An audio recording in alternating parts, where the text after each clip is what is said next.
පුරුෂ ප්‍රජනක පද්ධතියේ හෝමෝනමය පාලනය. පුරුෂ ප්‍රජනක පද්ධතියේ හෝමෝනමය පාලනය.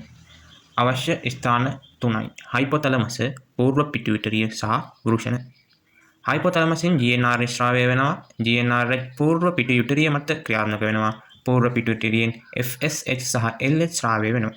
මේ FSH ක්‍රියාත්මක වෙන්නේ වෘෂණයේ තියෙන ශුක්‍රධර නාලිකාව. මෙහෙම zoom කරලා ගත්තම ඇතුලේ තියෙනවා ශුක්‍රධර නාලිකාවේ සර්ටෝලි සෛල. FSH ස්‍රාවය වෙන්නේ සර්ටෝලි සෛල මතට. සර්ටෝලි සෛල ශුක්‍රාණු ජනනය උත්තේජනය කරනවා. කොහොමද? විකසනය වන ශුක්‍රාණු සෛල වලට පෝෂණය සැපීම මගින්.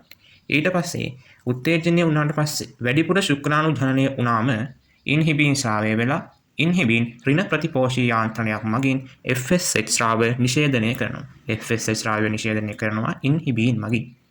ඊට පස්සේ LH ක්‍රියාත්මක වෙන්නේ ශුක්‍රධර නාලිකාව අතර තියෙන ලේඩික් සෛල මත. ලේඩික් සෛල මත LH ස්‍රාවය වුණාට පස්සේ ලේඩික් සෛල මගින් ටෙස්ටොස්ටෙරෝන් නිපද වෙලා ටෙස්ටොස්ටෙරෝන් පාරවල් දෙක යනවා. එකක් ශුක්‍රාණු ජනනය උත්තේජනය කරනවා.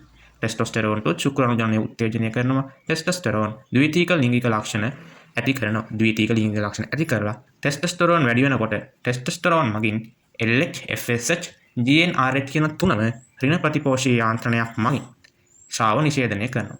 ටෙස්ටොස්ටෙරෝන් හයිපොතලමස් ක්‍රියාත්මක කරනවා. පූර්ව පිටුවිටරිය ක්‍රියාත්මක කරනවා. GnRH, FSH, LH කියන තුනම ඍණ ප්‍රතිපෝෂීව යාමනය කරනවා. ඍණ ප්‍රතිපෝෂීව නිෂේධනය කරනවා.